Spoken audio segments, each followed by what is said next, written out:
Hello everyone, I'm João Diogo, and I'm currently finishing my Master's in Computer Science and Engineering at Nova University. I'm also one of the collaborators for the MotionNotes platform, working alongside Rui, Stefan, and Professors Nuno and Professor Carla, with whom you have already had connections with. Today, we'll be focusing on different aspects of MotionNotes and highlighting some of the most recent features, for instance, the new 3D elements. This main page you're all familiar with, so let's first log in so we can start our demonstration. As you know from the previous iterations of MotionNotes, we could annotate using drawings, text, or even voice commands. Now, our focus for the past few months has been integrating 3D elements with our annotator, and one of the many tools which was very useful for this development was the 3JS JavaScript library based on WebGL. Besides other advantages, such as being compatible with more platforms, it allowed us to generate 3D models, which we'll see, different types of lights, camera positioning, creation of environments, and the position and rotation of objects. For the purposes of this video, we'll need two main things: the video, where we can actually annotate, and the 3D models with which we can annotate with. Both of them were given to by our collaborators, namely Stefan, who you know, and the video we'll be showing you is a traditional dance video from a region on the north of Portugal, where we have two very easily identifiable features. So let's go straight to it. Come here to import it. We import the video. And now let's see a short clip.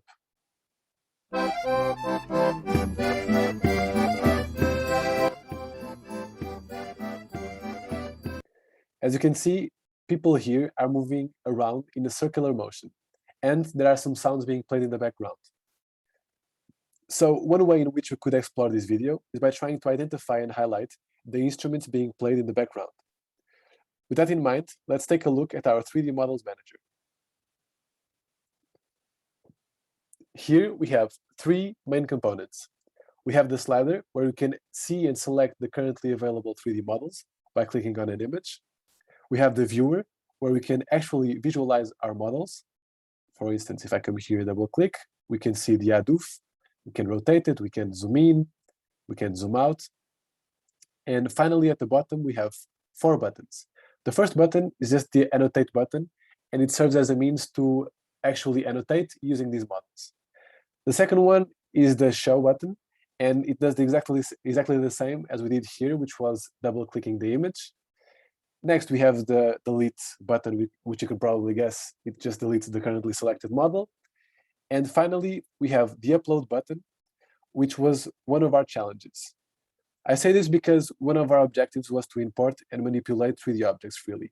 And since .gltf models are shown to be some of the most efficient, our upload format is a zip containing both the .gltf as well as a thumbnail image. The upload will load the model into our server, where it will be stored and ready to use on multiple videos for any given user. Now, coming back to this, here we can see we have the ADUF being played in a neutral environment. But if you wanted to, we could choose another one, a more immersive one, if that was what you were looking for. So if you go back here and you go to settings, let's, for example, load this comment.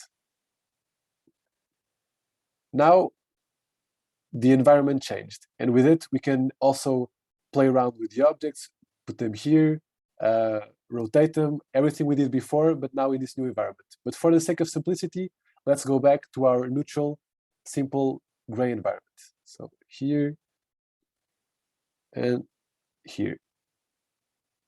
Now, if you're paying close attention to the beginning of the video, there were several instruments being played, not only the ADUF, not only the accordion, but some others. So let's try and load a new model, which is the triangle. To load a triangle, as I said before, we need two things. We need the .gltf, and we need the image representing the triangle. And here we just chose a standard triangle image. You could choose any one you'd like. And now all we have to do is zip them.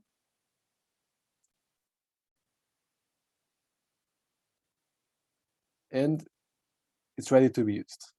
So let's load it. Our next challenge is actually interacting with these objects throughout the video. So let's do exactly that. We'll start by placing the adoof. As I showed you before, we can place the adoof on the top left corner. Next, let's place the triangle, which I haven't shown you, but it's just a simple triangle. We can place it here. And finally, we can place the accordion somewhere around here. Could be here. Now, there are some other things we can do with it. So the first thing you could think about is, okay, but I want the adoof to be closer to the triangle. So let's do exactly that. We'll just move it here. And now it's much closer. This surrounding box you can see, it's the canvas where the elements are actually being drawn. Now, for the purpose of this demonstration, let's suppose we are trying to highlight that the accordion here, which we can place it at the top, is very important and we want it to be present for a longer duration. For that, we need to come here, and on the track, as you probably remember, each track represents the timeline for that given annotation. Here we have the timeline for a drawing, and here we have the annotation timeline, the timeline for the 3D annotation. So if we want to expand it, all we have to do is this. And now when I play the video, these two elements will disappear after a short time, but this one should remain. So let's do it.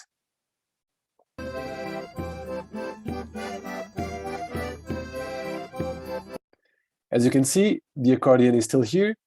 And if you wanted to do some further editing, of course you could. And for that, all you have to do is, misclick, is come here, click edit. And now you have some settings you can mess around with.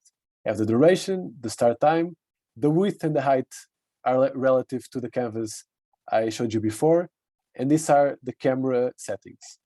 So imagine I was messing around with the accordion and I put it like this, but I didn't want it to. So a simple way to fix this mistake is just come here and reset the camera. And now it will be back to the initial position it was. You can just make it a bit smaller and place it here. Now, another thing we consider to be of great importance is the fact that we can export this to your sites or your blogs. So if we come here and just get the shareable link, all we need to do is place it here. And now you have your work, your annotated work, available wherever you like. So if I play it,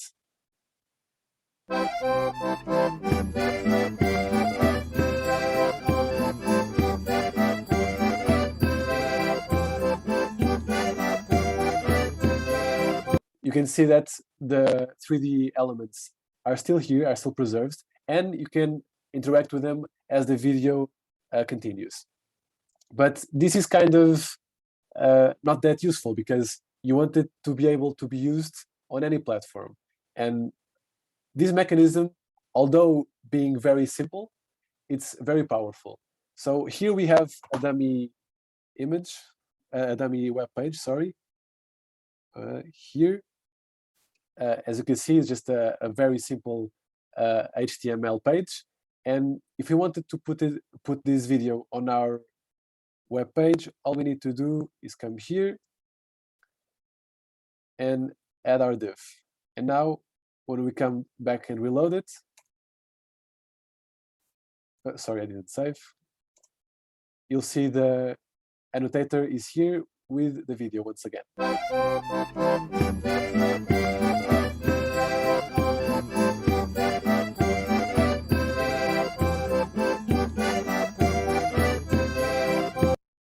This concludes our presentation. I hope you enjoyed it. And if you have any further questions, feel free to do so.